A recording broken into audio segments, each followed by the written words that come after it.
Greetings, it's New Zealand naturopath Eric Backer, author of Candida Crusher. Thanks for checking out my video. It's good to be back. I just had a trip over to the States and to Canada to visit a good friend of mine. Spent a few days in Los Angeles and went down to Anaheim to Expo West, the world's biggest nutritional and natural health expo. What an incredible experience it was. A lot of stress, because long-term, long-distance air travel, it does involve quite a bit of stress, and it's so good to be back home in my own house with my own food, in my own bed. It's just awesome. So I'm glad to be back, and I'm going to do a whole heap of videos today. Got an email from a lady, my friend in Sweden, Natalie, and Natalie was a bit concerned on an article that she read, "Why Candida diets kill your thyroid and make your Candida worse." So I've got an article here. I'm just going to go over this article with you and sort of explain a little bit about why most of this is absolute crap, this article, and it's put together by a person who believes that thyroid is the main denominator for nearly all disease. You name it, it's because of the thyroid. You're losing hair, thyroid problem. Your marriage fails, thyroid problem. You can't get an erection, thyroid problem. You get gangrene and your toe drops off, thyroid problem. You're fighting with your neighbors, thyroid problem. You get the picture? So I call these people one-trick ponies, and there are plenty of them out there, guys. So you need to be careful about people who tend to promote one condition, one medical complaint, or one illness, or one imbalanced organ as being like the main cause of all disease. It's a load of crap. There are many different reasons why illness is caused by the body. There are many cause and effects. So don't fall for the line that the thyroid causes all of your health problems any more than I want you to fall for the line that Candida causes all of your health problems. In fact, I've stated many times in my videos that about half the people I see that I check out and carefully analyze, do stool testing, have got no Candida at all. They in fact have got very poor levels of beneficial bacteria, or they may have a lot of parasites, or they may have a strong inflammation, or they may have a low-grade continual inflammation we pick up, and then when we analyze the blood we find, hello, they've got Epstein-Barr virus, or they could have something entirely different. They could have Lyme disease. So people are quite interesting when you work with them, and many people have their mind made up. Oh, I've got Candida. All of my problems are Candida, and I want you to tell me that my problems are Candida. But when we check them out carefully, they may not have a yeast infection at all. I had about half a dozen cases yesterday, and one guy, stool test result, it was straight out yeast infection. You could see it.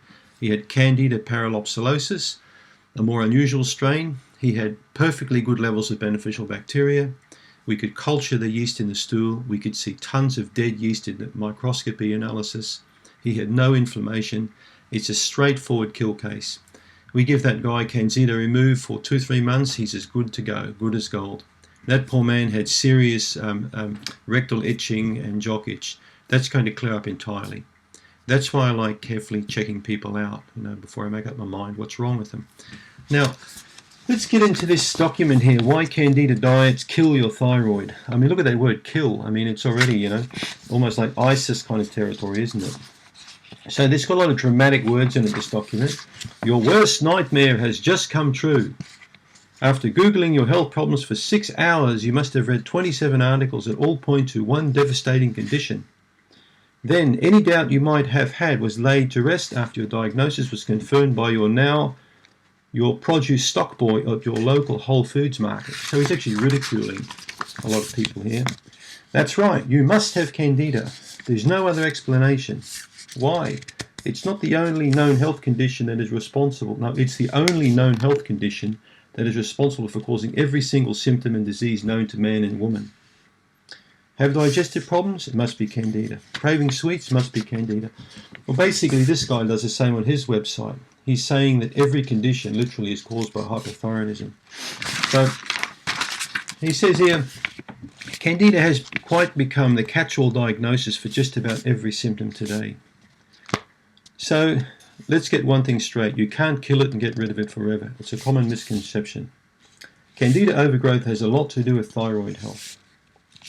I'll show you simple ways to fix your Candida overgrowth and prevent it from coming back by fixing the underlying cause of the problem. Hint, this doesn't involve starving Candida, which only makes it worse. Then he says, hypothyroidism is the most common cause of Candida, not sugar. Well, I'm sorry, but this is a load of crap. The most common cause of Candida is antibiotics. The most common cause of Candida have multiple factors involved. There's not one common cause, but I can tell you that in my opinion, one of the most striking causes of yeast infection I see today in patients is antibiotic. How do I know that? 20, 30,000 patients plus. That's how I know that. I can absolutely say that with confidence. I have never seen people as sick as I have today who've been on multiple rounds of antibiotics. And in most cases, with careful analysis, what do we find? Yeast infection. So I can say with confidence that in my opinion, from my clinical experience of 28 years, the most common cause is pharmaceutical and antibiotic use. Don't discount the fact also that these drugs are in foods now. If you eat commercial poultry, antibiotics. Many foods contain antibiotics. So hypothyroidism, I'm sorry, mister, but is not the most common cause of Candida. This is actually crap. This is not really a true statement. This is a false statement. Much of what you're being told about Candida is dead wrong. For example, sugar doesn't cause Candida any more than it causes diabetes. Candida overgrowth is actually caused by hypothyroidism, estrogen dominance, excess cortisol, and their effects on your immune system. Well, if you look at my Candida Crusher book, which I'm going to send this person a copy of my book because I would like to get a bit of communication happening here. This person will be able to read that in fact I've written about 25 different independent causes of Candida yeast infection. Pharmaceutical drugs link quite highly in there. Stress is not the cause of Candida. Stress allows a person to have a vulnerability to getting Candida and a continuation of the problem, a continuation of SIBO, a continuation of leaky gut syndrome, a continuation of poor immune function, leading that person open to a wide range of illnesses because excess cortisol shuts the immune system down. It's a well-known fact. So then he goes on to talk about secretory IgA, which is probably the most predominant antibody made in your body. And he's basically saying here that secretory IgA becomes deficient in, of course, hypothyroidism, making you more susceptible. So the thyroid keeps coming up all the time. It have everything to do with estrogen dominance and excess stress. But one thing that he is correct in, stress does have a huge, big helping hand in the continuation of Candida, but it's not the main cause. Stress certainly affects a person's ability to consume healthy foods. Stress makes us more vulnerable to wanting to have salty foods, sweet foods, junk food, cola, spending long hours at night on computers, not sleeping properly. And of course, as our vulnerability increases, our susceptibility increases, our resistance drops, and then we leave ourselves wide open for a whole range of different illnesses, as I mentioned. He does also say something which is true here. There have been many studies that have looked at the effects of Candida on vaginal epithelial cells under the influence of estrogen. Well, we know, for example, that women premenstrually, especially 1 to 2 days before their period, are much more prone to a thrush or a vaginal yeast infection. I've spoken about this on my videos before if you look under the women's section. Why? Because excess estrogen, or estrogen in general, as it starts to come up, in that part of the cycle, it stimulates the production of glycogen. And it does so to plump up the cells. So the cells of the vaginal area plump up, the womb plumps up, ready for implantation, ready for fertility to occur, ready to nurture that fetus. So, and this is sugar. And of course, is there's Candida present in the vaginal area, it's going to cause a problem because it's going to feed on that glycogen because of the stimulation of estrogen, and thrush will become, quite an obvious symptom. It's also important to mention that large women, bigger people in general, and with higher fat, more fat cells, produce more estrogen in their own right. And they are also more prone to yeast infections because of that fat. High cortisol, when you think about it, cortisol is a very important hormone that our body produces under chronic stress, under acute stress. It was designed really to allow us to handle stressful periods of our lives.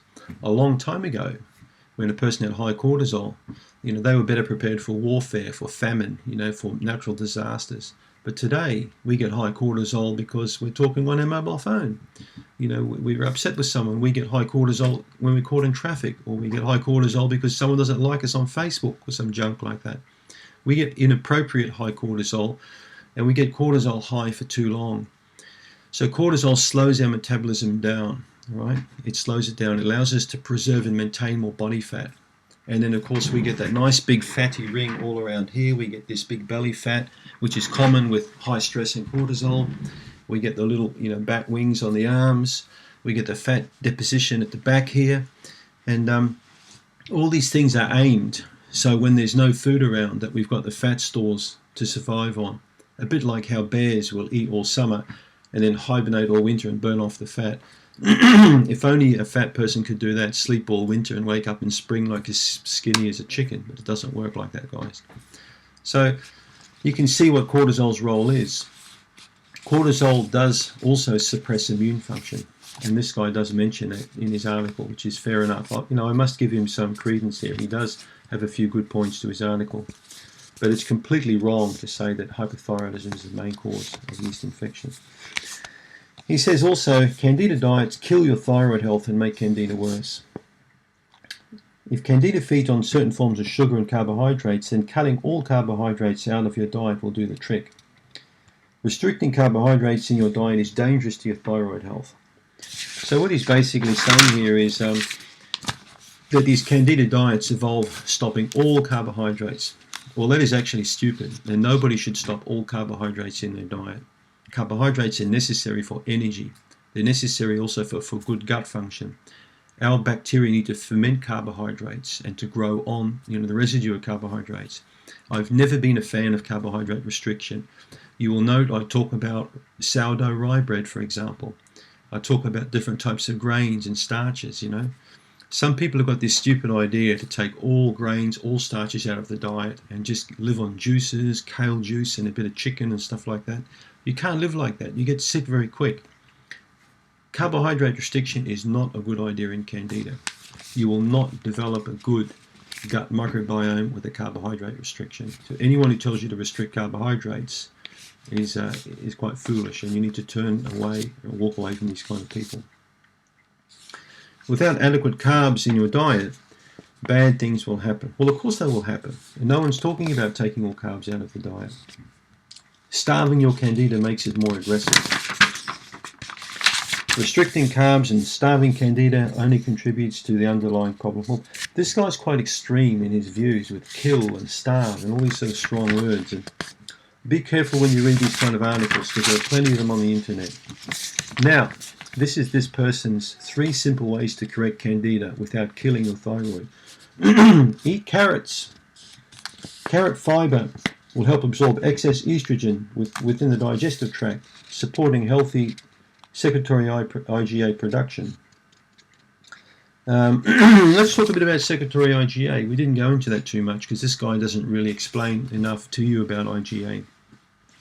In my opinion, low IgA is not because of thyroid dysfunction at all. Okay, there may be a relationship between them, but the main cause of IgA are these things, which I'm going to read out to you now.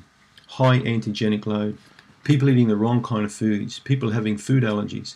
Sometimes one food, inappropriate food when eaten, especially with leaky gut, can drain IgA. Your body makes about 2 to 3 grams of secretory IgA per day in the bloodstream, as well as in the intestinal tract. And it does so to basically help to regulate the immune function in the digestive system very carefully. So it's almost like Velcro. It will stick to things it doesn't like and help to remove them from the body. So you can have a high IgA or a low IgA. Low IgA is quite common with people that are quite unwell. Pharmaceutical drugs, anti-inflammatories, non-steroidal anti-inflammatory drugs, blood pressure pills, aspirin, many drugs affect IgA level. Now, many people also take pharmaceutical drugs in from tap water, for example. If you go to the big cities, there's traces of drugs in all the tap water today. They can't filter it out. Viral infections. Many people have low-grade chronic ongoing viral load. This will cause a complete drain on the body's IgA production. If you've got a very small leak in the valve of your tire, you can keep pumping it up all the time, but over a period of months it will keep going down.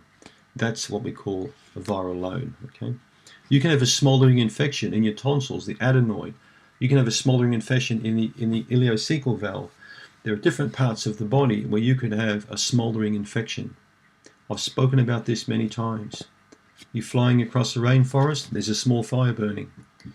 You fly back next week, the whole forest is gone because that little fire took out the whole forest. Okay, one matchstick can take out an entire rainforest. You know? Just like one virus, when left unchecked, can wipe out the whole immune system, depending on the integrity of the immune system. Poor nutrition. You're not eating the right stuff. You're not getting enough vitamins and minerals in your diet. You're eating junk food. The crap food I had when in America, it was disgusting. I walked into a restaurant and the guy said, "Sit down, sir, we'll fix you a real healthy breakfast."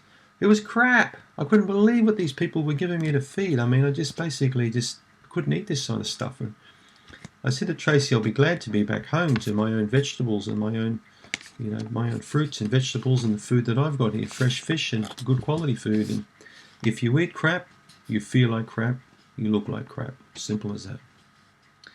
Inflammatory bowel disease, very common with IgA dysfunction. It's incredible how many people have got irritable bowel or inflammatory bowel. So, parasites, poor levels of beneficial bacteria. As you can see, there are many reasons why IgA can be low. So how do we increase IgA? Again, I've done a video on this. The 4R method is good. Remove, replace, reinoculate, and repair. This guy doesn't talk about any of that stuff. He says, eat carrots, and your IgA will go up. I mean, it's not as simple as that. Remove the offending foods. Very important to do. Remove the offending drugs. Find out what pharmaceuticals you're taking that could be affecting, the immune system in the gut. You replace enzymes. Many people lack digestive enzymes. Reinoculate. Make sure that you get good levels of beneficial bacteria through your foods you eat, or take good probiotic. And repair. So heal the leaky gut. Remove the offending foods. These are all clever things to do. None of them are mentioned in this article. This is just one of these sensationalist articles, basically. Balance your blood sugar. Now here's the killer for you. Eat more fruit when you've got Candida.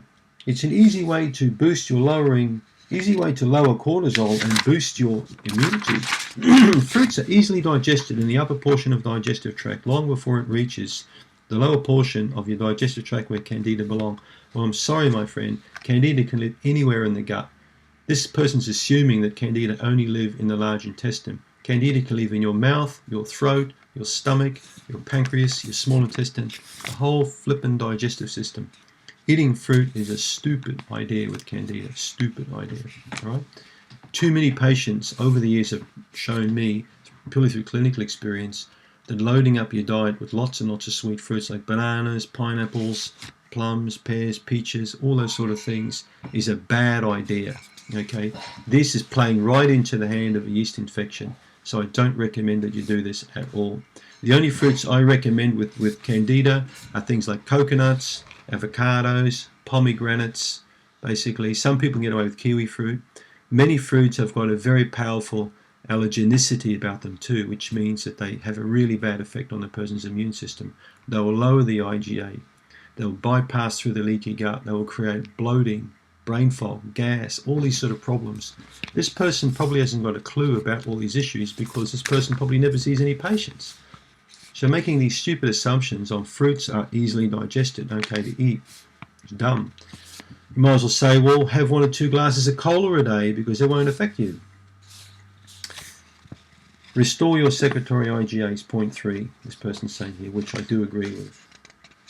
But eating carrots to restore IgA is not a good idea. So, and then they've got a simple 3-food triple thyroid boosting daily protocol. So anyway, I mean, you believe what you want to believe, but I just think these articles are a bunch of crap. And I read too many of them, and they're often written by misinformed people who are trying to push one particular product or one particular protocol. Now, I couldn't care less what protocol you follow. I couldn't care if you buy my book or my products or anything. It's all up to you what you do. I designed this channel to give people information based on my experience. I made this channel for helping people to become well and also dispel a lot of these stupid myths about fruit is okay with Candida, because fruit is not okay for the majority of people. I have got a minority that can tolerate fruit, but generally upon careful analysis they had no yeast infection at all. Okay, they had some bacteria imbalanced and poor levels of beneficial. People with bad Candida should not eat fruit. People with bad Candida need to understand that pharmaceutical drugs will continue to make them sick. Thyroid and adrenal health do factor in with Candida, but they are not the primary cause. There's an association there with them. And as I've mentioned before, Many people with a continual immune dysfunction will be much more prone to having Candida. And when they've got Candida, it also places a drain on the adrenals and thyroid. So what should you treat first? The adrenals and thyroid or the yeast infection? Well, that depends on the symptoms, depends on the severity. In most cases, you can treat them both at the same time. So I hope that's dispelled some myths for you, Natalie, and giving you a bit of information and insight, into this, what this person's saying. So I would just take it with a grain of salt, or maybe a grain of carrot, however way you want to take it. Thanks for tuning in.